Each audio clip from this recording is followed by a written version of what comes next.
So I'm now recording the presentation. So influence. There's three things basically that I want to cover in this presentation, and let me run through those with you. One of the things that I want to cover, of course, is the whole idea of influence and what it actually is.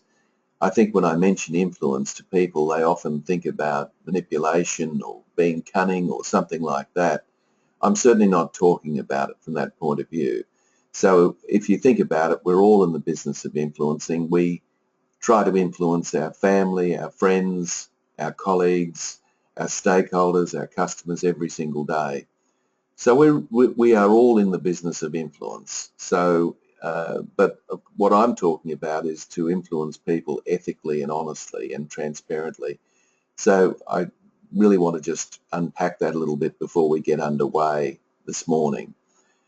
Then I want to share with you the 4 strategies for influence and give you an opportunity.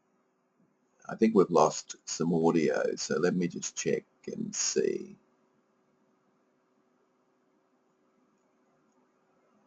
Okay, so I think we've probably lost some audio. It sounds like it's restored, which is good news. So, okay, so it might be one of those days with technology. We'll see how we go. I was just saying we're going to cover the 4 strategies of influence. Hello?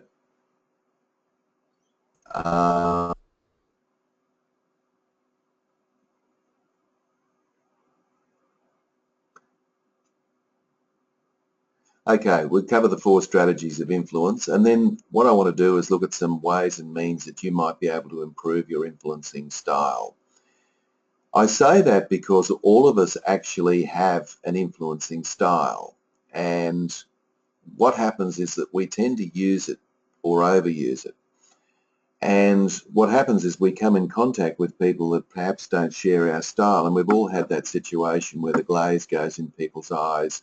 We're obviously not having any impact at all. And what we do, of course, is we try even harder to try and influence them using our preferred style, whether it be facts or figures or talking about the big picture or whatever. So instead of doing that, of course, what we should do is stop and try something a bit different. Okay. All right. So let me just... got a few technical issues here. Okay, moving right along. Here are 4 historical figures, and I'm sure they're as well known for you to recognise who they are. And I want you to have a think for a moment what they've all got in common. There's one of them that's still alive, and there's 3 that are dead, and they've all got something hugely in common. Obviously, they're all well known. That's clearly what they've got in common. They also have had a huge influence on the world in some respects. You've got up the top Al Gore, former Vice President of the United States of America and climate change activist. You've got Margaret Thatcher, former Prime Minister of Great Britain. You've got Martin Luther King, who was a civil rights activist in the 1960s who got assassinated. And you've got Mother Teresa, who's just achieved sainthood. All of them are highly controversial in the sense that the world, you know, people either love them or they hate them. There's sort of nothing in between. And I want you to look at them from the point of view of their ability to influence, because what they've actually all got in common, apart from being famous, is their incredible ability to influence. They've all been enormously influential. And what I really want to do is talk about their influencing strategies that they use, because if you think about it, they've all been very influential in a particular way or form of influence, and I'll cover that in more detail shortly. So first of all, here's a definition of influence. And I think it's very important we just be very clear about that up front. So the definition of influence is it's the power to make other people agree with your opinions or get them to do what you want willingly and ethically. So yes, there is a degree of power involved in influence. There's absolutely no doubt about that. I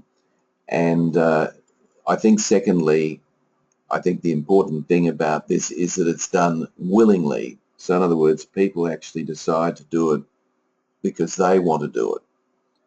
And I guess thirdly is that it's done in an ethical manner. So there's no underhandedness or no kind of, trickiness. It's done very transparently. So these are the issues that we need to look at. So it's and I think the other thing that is very important in this broadcast is for you and I to appreciate that all of us are in the business of influence, every single one of us. And there's nothing wrong with that. It's just the way it is. You're either being influenced by other people or you're influencing other people. There's not much in between. And I guess one of the reasons I'm hoping that you've entered into this broadcast is so that you can understand how to perhaps improve your capacity to influence other people. Okay, it looks as if we've got a few audio problems here. It sounds like we might have some visual problems as well. So I'm just going to change my internet connection because I think it's creating all sorts of problems. So just bear with me. I'm going to use a different internet connection because I can see that it's obviously creating a few problems.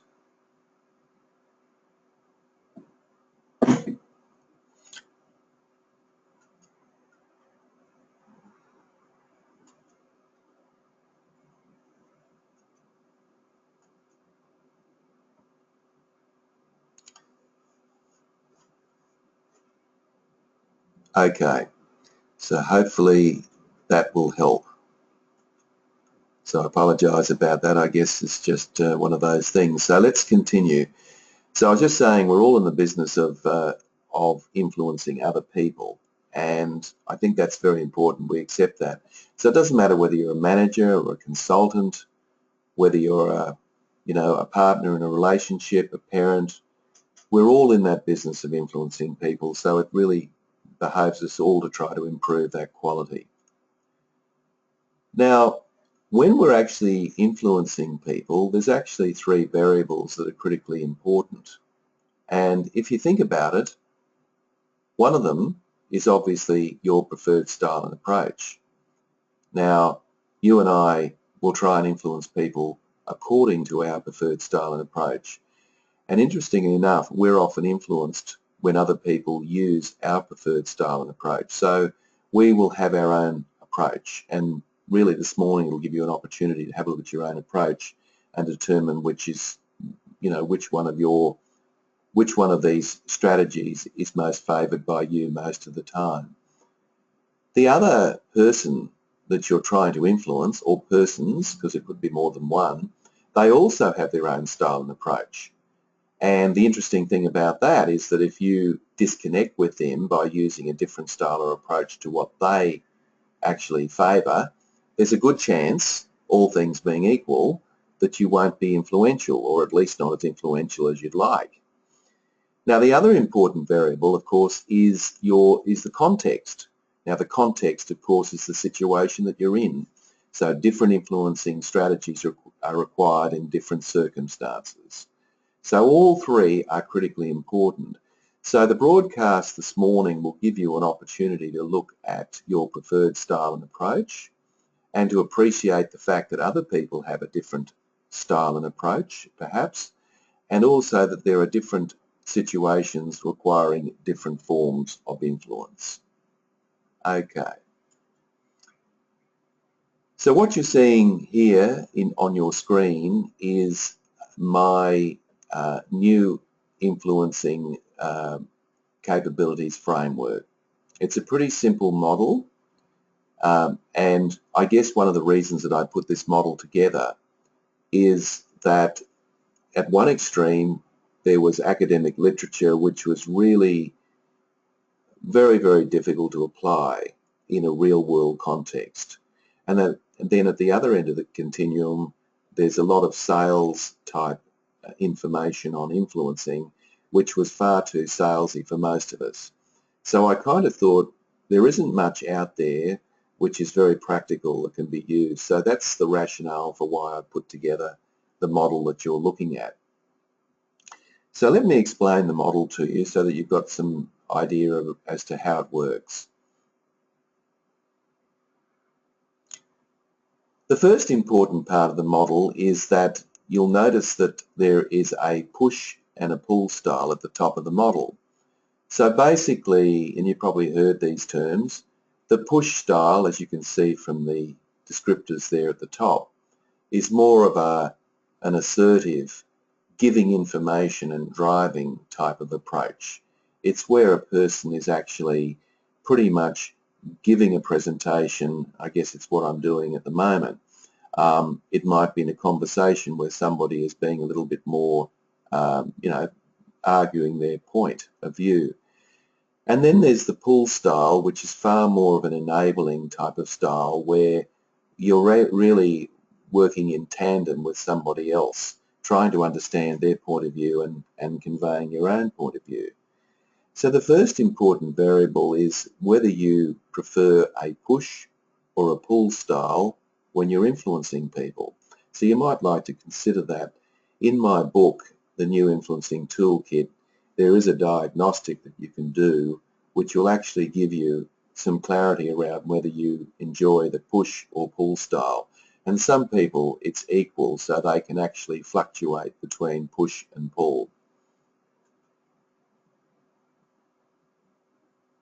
Now the other variable is over here on the right hand side. You've got two approaches. You've got a logical approach and you've got an emotional approach. So the logical approach is very much around the rationale of figures and giving evidence and being structured and being very reasonable in terms of your approach. The emotional style, on the other hand, is very much to do with people's feelings and to influence on the basis of values and to talk about perceptions. And again, each of us in this broadcast has got a predisposition to either a logical or emotional approach. And you might like to think which do you favour. And so if you can work out whether your style is a push style or a pull style, or whether it's a logical or emotional style, you'll notice that there are four quadrants or four influencing strategies. The investigation strategy, which is a push logical approach. The calculation strategy, which is a pull logical approach. The motivation strategy, which is a push emotional approach. And the collaboration strategy, which is a pull emotional approach. So each of us have a tendency to fall into one of those four quadrants. And when you do the diagnostic, the closer the scores for each of those four, the more likely it is for you to be able to favour a variety of different styles. And then again, on the other hand, the more obvious one of those is, the more likely you are to overuse it. But on the other hand, you're probably very good at using it because it's a preferred style. So that's the model, and let's get that clear. And so when I say the four strategies, there are the four: investigation, calculation, motivation, and collaboration. So let's move on and actually have a look at the model in a bit more detail. You'll notice up on the screen here, I've now broadened that out so there are now four competencies for each of the four influencing strategies. So for instance, in the investigation strategy, there's gathering evidence, counter arguments, generate ideas, and assert ideas. So these are the 4 key competencies that somebody who would exhibit an investigation strategy would probably use, and likewise for the others as well. So when you do the diagnostic, what it does is it gives you scores not only around the 4 strategies, but also around the 4 competencies underpinning that strategy. So what actually happens is when you complete the survey, you get 16 scores in each of these areas, plus another 4 scores for these 4 strategies, and you also get a score for your push and pull style, and also for your logical and emotional approach. So it's a pretty comprehensive model, and basically what it shows you is your relatively low scores, that is relative to your other scores. Your relatively low scores are the areas that you perhaps need to work on. And if you build up those scores, what happens is you will automatically become more influential. So the argument is, if you showed me somebody that was highly influential, I would probably show you somebody that was quite flexible in terms of the way they influence. In other words, they use a broad variety of approaches and competencies to try to influence us. And that, of course, would be highly effective because it means that they could shift depending on the context, and it means they could shift depending on who it was that they were attempting to influence. So let's now look at these 4 characters. So on your screen now you can see, for example, the first type of influencing strategy, which is the inquisitive investigator. So the inquisitive investigator tends to influence people by marshalling their facts, getting their figures correct, and assertively advancing their case. They'll tend to use logic, and they'll tend to be quite rigid and structured in their particular communication style. And I'm sure either you or others that you know would fit that bill. So people who happen to be very good debaters, for example, would be very much in this investigator strategy.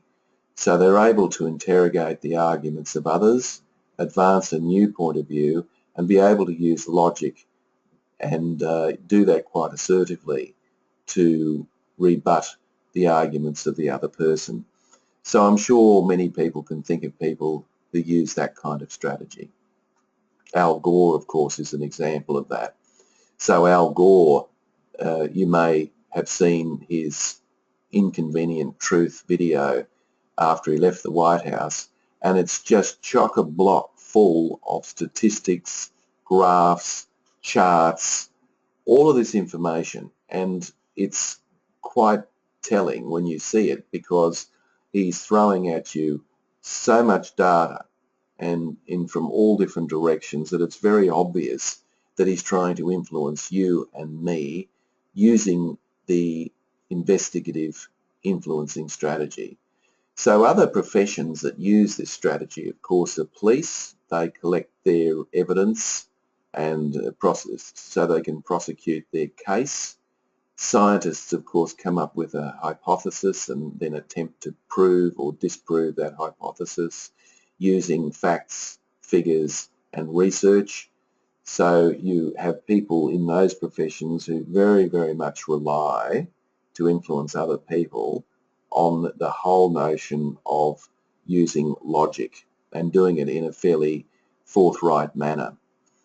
So where this would be very useful is when you have a situation where you have a workplace incident, such as a safety or harassment case, where you're required to go and investigate that. Now, the investigation would require you to collect some data, and how rigorous you collect that data will very much depend on the outcome of the report, and the influence of that report will very much depend on the methodology that you use. So if you've been very rigorous in collecting your facts and figures, it's highly likely that whatever your recommendation is will occur. So that would be a very good example where you would use investigation as your influencing approach.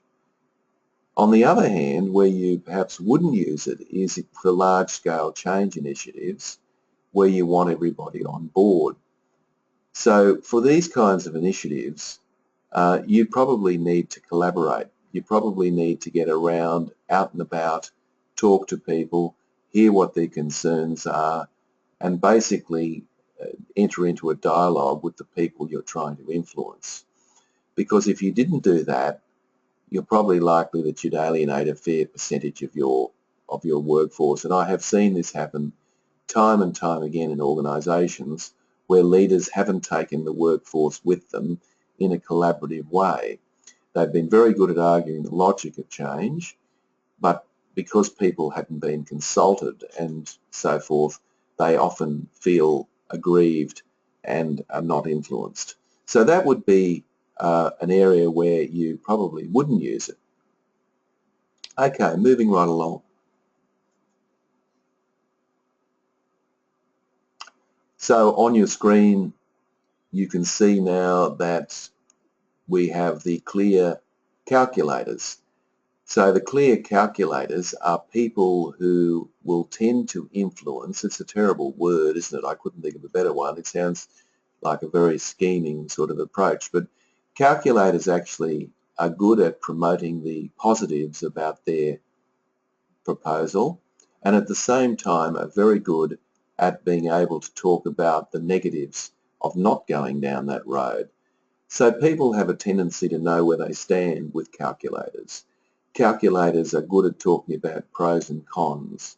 So, for example, if you walk past a computer store today and on the wall was a sign in large writing saying 40% off all laptops today, there would be probably a tendency for you to want to go in and have a further look. So you'd probably walk into the store, and as soon as you walked in, there'd be another sign there saying must purchase by the close of business today.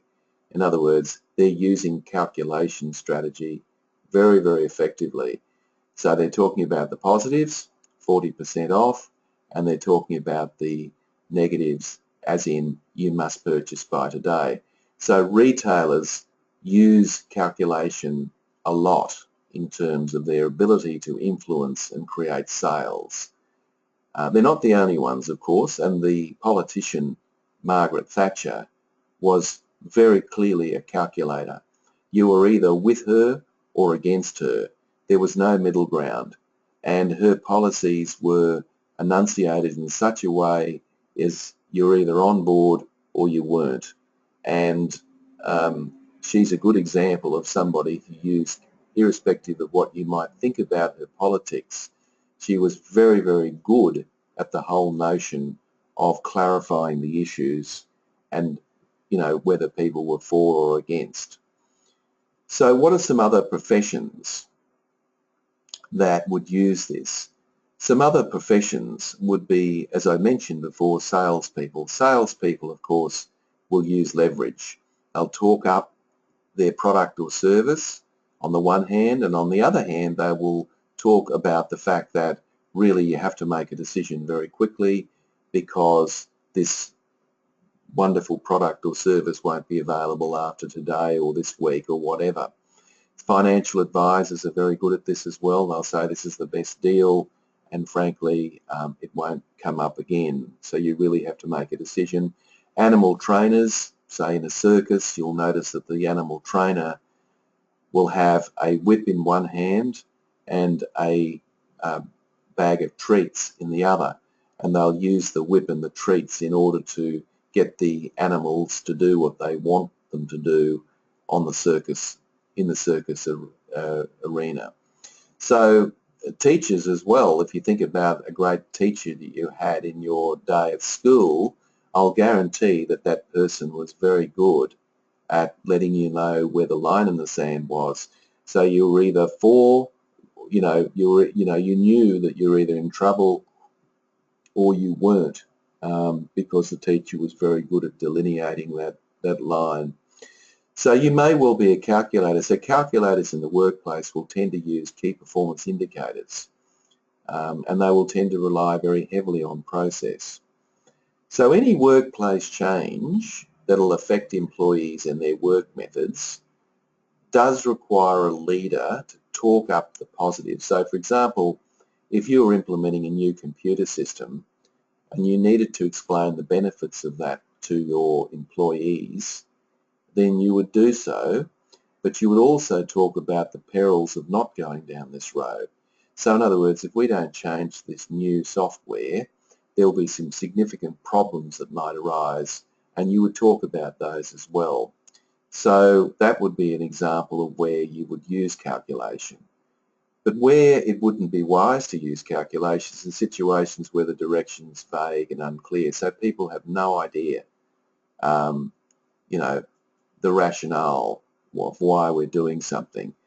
So, for example, if your organisation, if it was a private company, was deciding to move to a new market of product and there was no explanation what that was for, then people will obviously be confused and they'll require some facts and figures first. So they require an investigation strategy first before you explain the pros and cons. So that would be an example of where you wouldn't use it. All right, let's move on.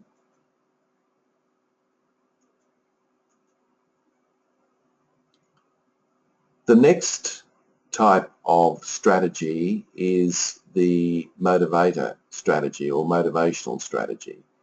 And now the difference between this and the previous two, most importantly, is the fact that the investigation and calculation strategy were above the line, which basically means that they were logical, if you remember the model that I shared with you. So they use logic, facts and figures and rationale to make the point, whereas the motivation and motivation and collaboration strategies use emotion, and that's the big difference. So what do motivators do? Motivators will tend to use emotion to influence.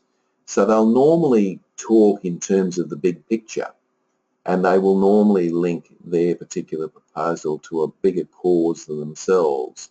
So for example, in the workplace, if you were a manager and you were using motivation to influence your team members, there'd be a tendency for you to explain your proposal and to couch it in terms of how it locks in and fits in with the strategic direction of your organisation and its values. So there was a consistency between what you're proposing and what the organisation, perhaps where the organisation was heading. So motivators often have a way with words and usually are very good at telling stories to explain their rationale. And the very best example that I could find was Martin Luther King. And one of his great speeches was the I Have a Dream speech. And if you haven't had a chance to view that, just go to YouTube and have a look at Martin Luther King in I Have a Dream. It's a very compelling speech. There is hardly any facts in it whatsoever. It's all rhetoric, but very powerful use of words and really does play on the emotions.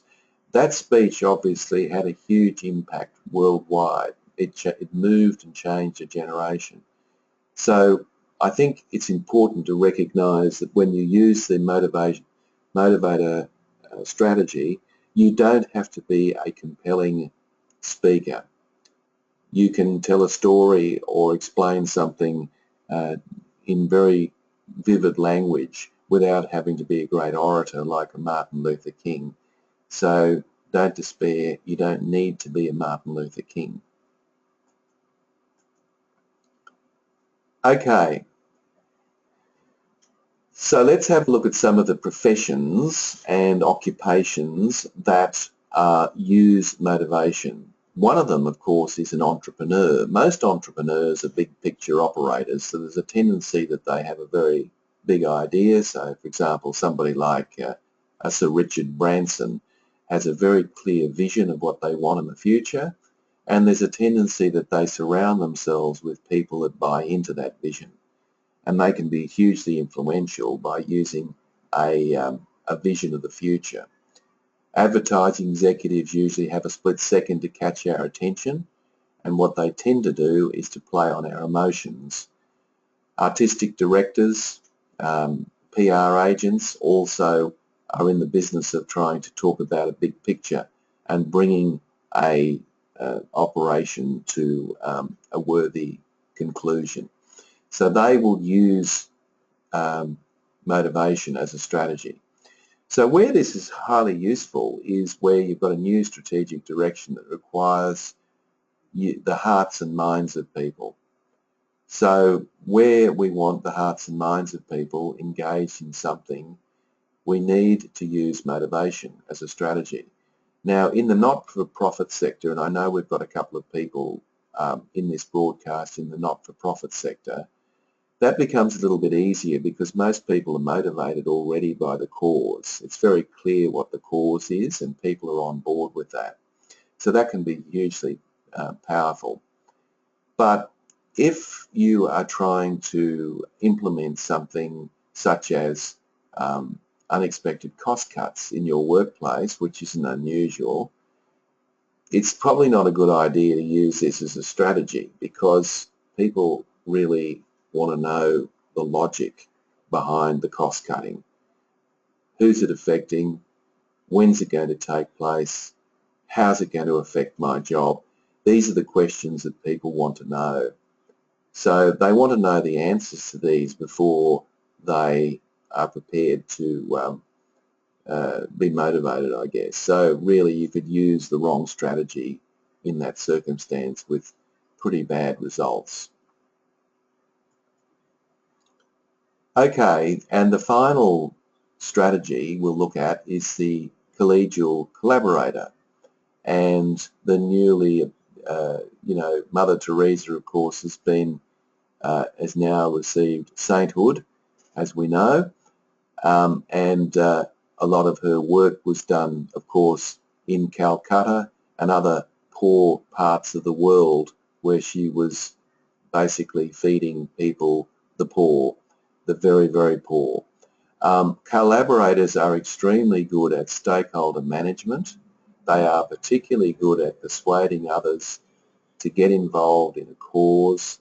And of course, like motivation, it is an emotional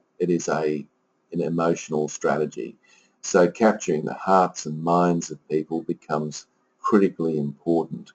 So this is the approach that's used. So they're very good at building teams up, people who tend to be favouring the collaboration strategy, and the team and having the team galvanised behind a particular direction becomes the critically important point here. So Mother Teresa is a very good example of that. And I know she has her detractors, but the bottom line is that she was hugely influential in being able to marshal resources, government and otherwise, to her causes to work with the poor in certain parts of the world. So she became, and people jumped on board with that cause. So what about some other occupations that might well use collaboration?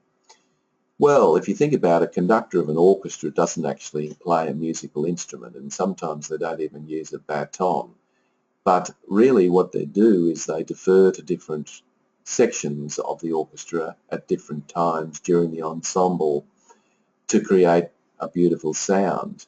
So the conductors are very much collaborating with a group of highly trained musicians to create a beautiful sound.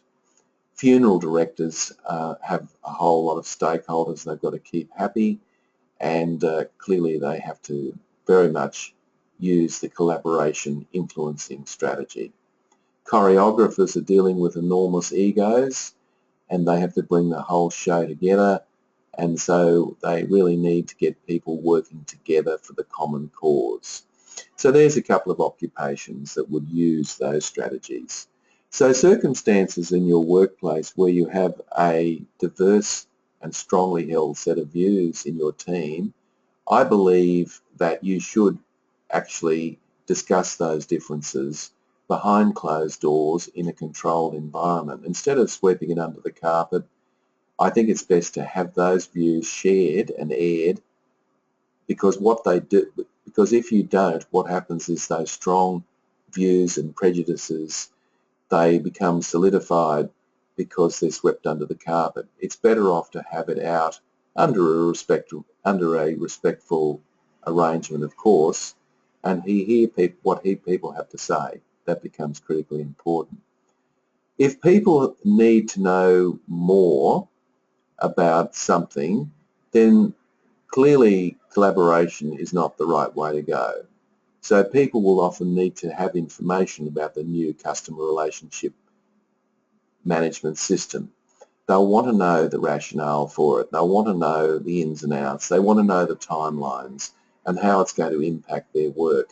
So it's no point in trying to build a team until you've explained to the team what the change is.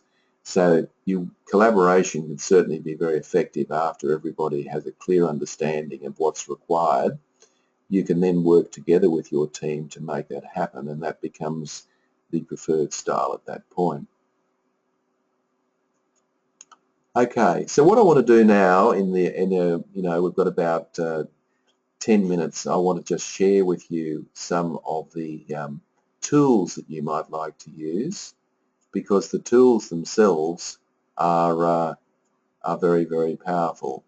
And what I'm going to do is just share with you a couple that will help. Okay, so all right, I'm just having a look here. The sound I know we've been having a lot of trouble with sound, and I apologise for that. It's just an internet connection that's not quite what it needs to be. So anyway, I can see a lot of you are bearing with us. I'm not sure whether that's through gritted teeth or because things are okay where you are, but nevertheless, let's keep surging on.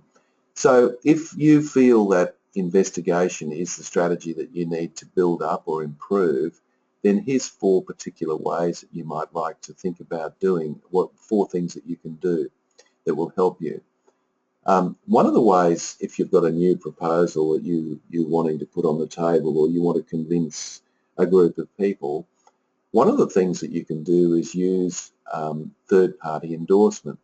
Third-party endorsement means that you can find an expert who has used this or attempted to put this proposal in place somewhere else. So this might be somebody in another organisation or even within the organisation who has had past experience working with a new approach. And you might even ask them to come in and address your meeting, or you might get a quote from them or whatever. This is what we do with books. You turn to the back cover of a book and you see a quote from an author or an authority in the area who talks very favourably about the book. And that's what publishing houses do. They use third-party endorsement to sell their wares.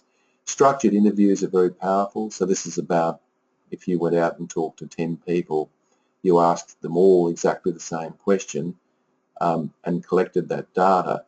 That can make a big difference in terms of being able to influence, because you've asked the same questions. We tend to do this in recruitment and selection.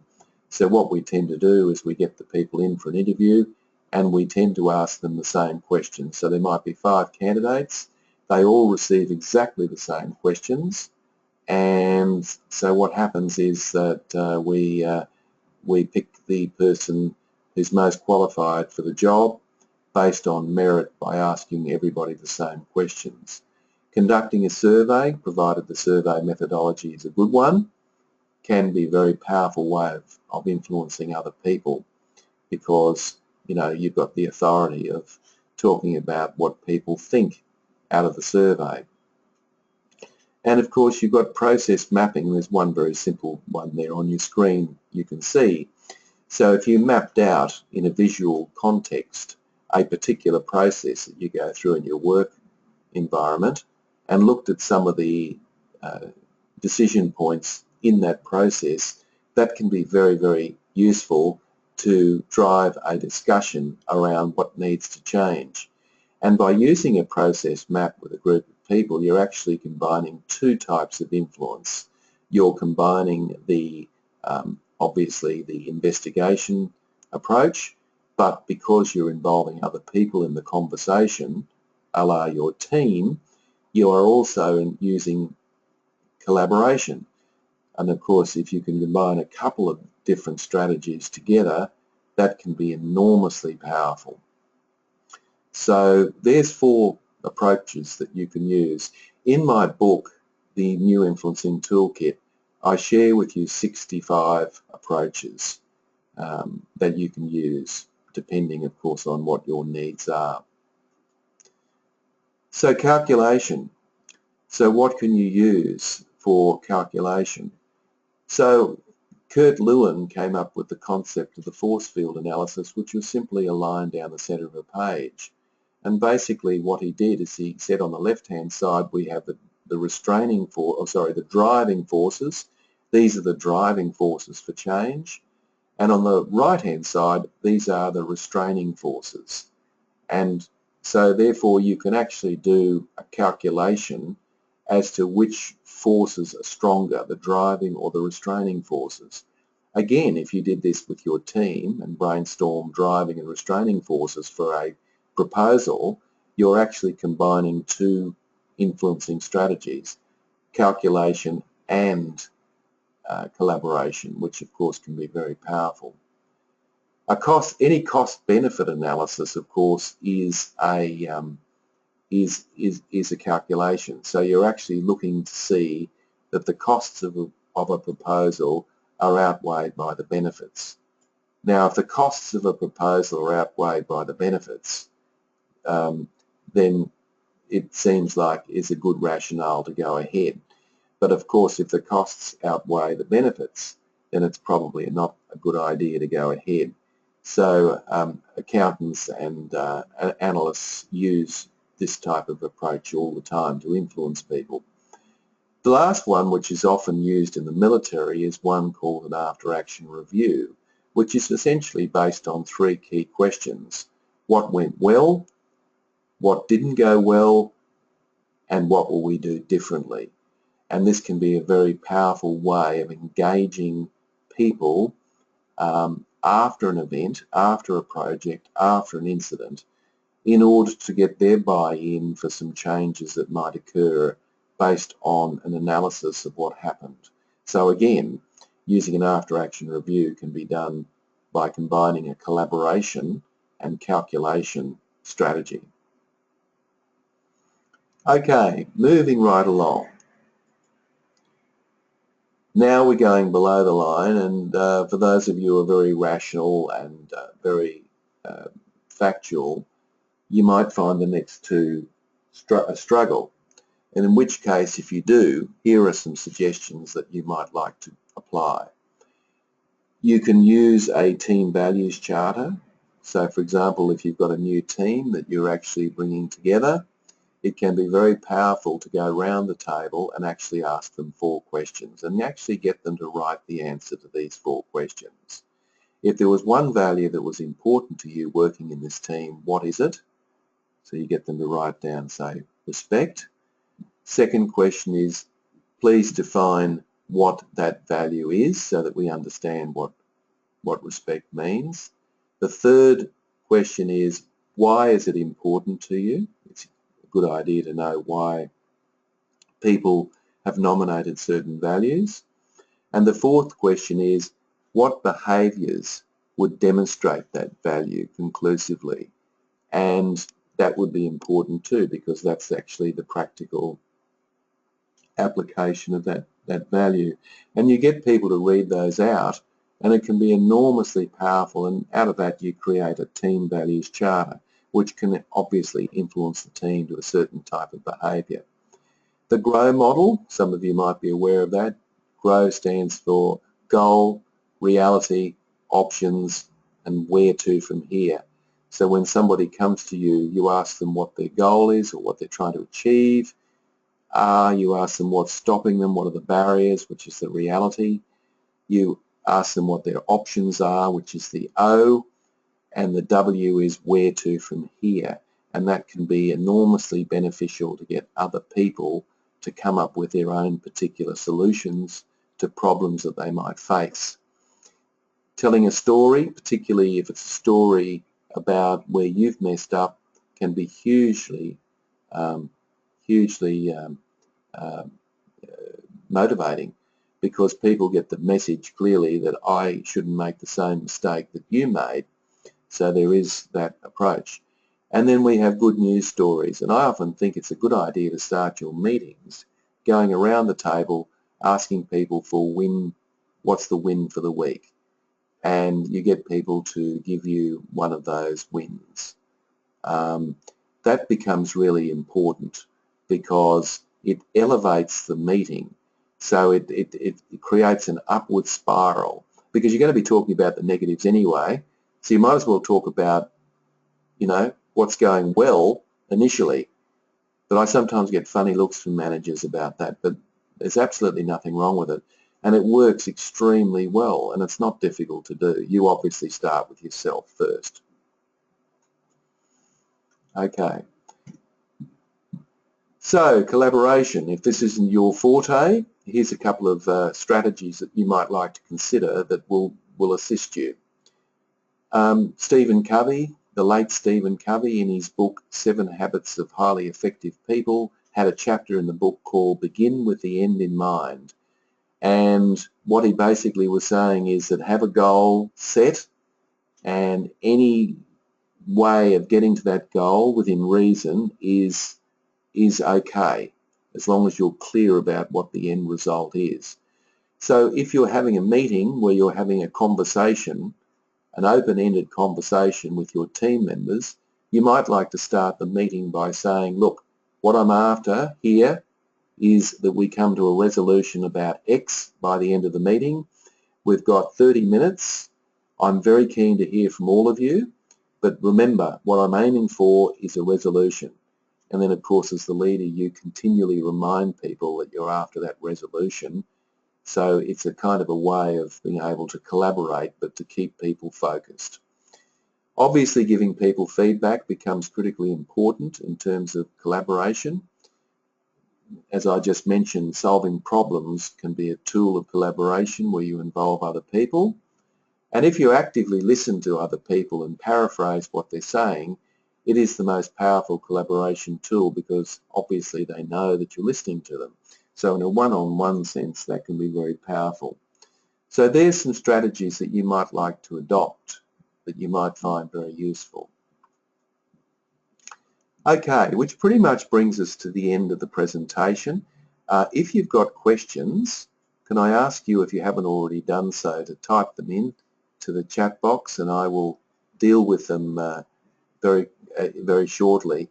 Just a couple of quick announcements that I think are important.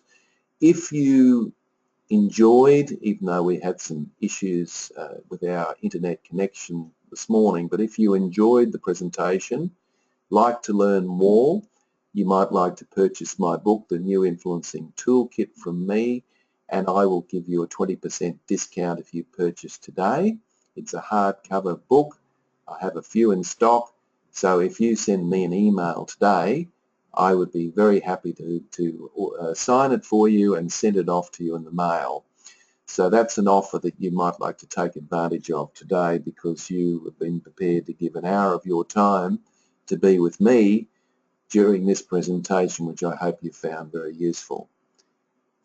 Okay, second thing I'd like to say before we completely finish is that I have a Lunch and Learn series coming up, which is a leadership series that's done online, and it'll be starting, as you can see, with the dates and the topics on the 18th of November. So you might like to join. It's a very cost-effective way of you learning. So I'll be covering a range of topics, as you can see there, and for the princely cost of $176, you get to subscribe to 6 one-hour sessions with me on leadership. So it's proven so popular at the moment that I've decided to run another series before the close of the year. So if you'd be interested in that, send me an email and I'll send you a brochure, and the brochure will have all the dates and the costs and so forth, and instructions to enroll. So let me know, and I'm more than happy to send you some information on that. All right, turning to questions, and I'm just going to have a look, scroll down and see what questions we have. And okay, here the first question is, thank you. If we are in a position where we have to give a presentation to a large number of people, which particular approach is best? Thanks for that question. The best approach to use if you have to give a presentation to more than one person, so for example it might be a group of 1,000 or it could be just 10, the best strategy that you can use is all four. So if you're using a PowerPoint presentation, for example, if you structure it around those four strategies that I've run through this morning, you will find that that will be highly influential. What's my rationale there?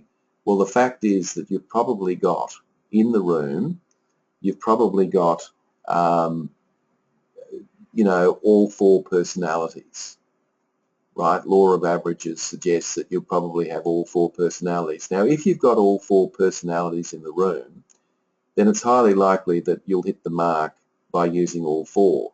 So let me explain that a bit further.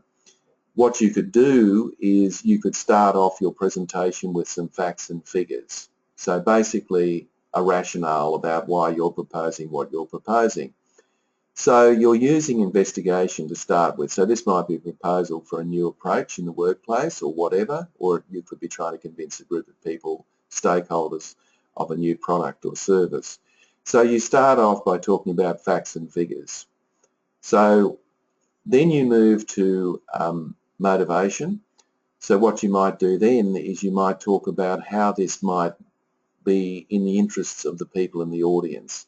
So you might talk about how this product or service will help them in terms of their ability to solve a particular problem, or their, you know, how it might help them individually.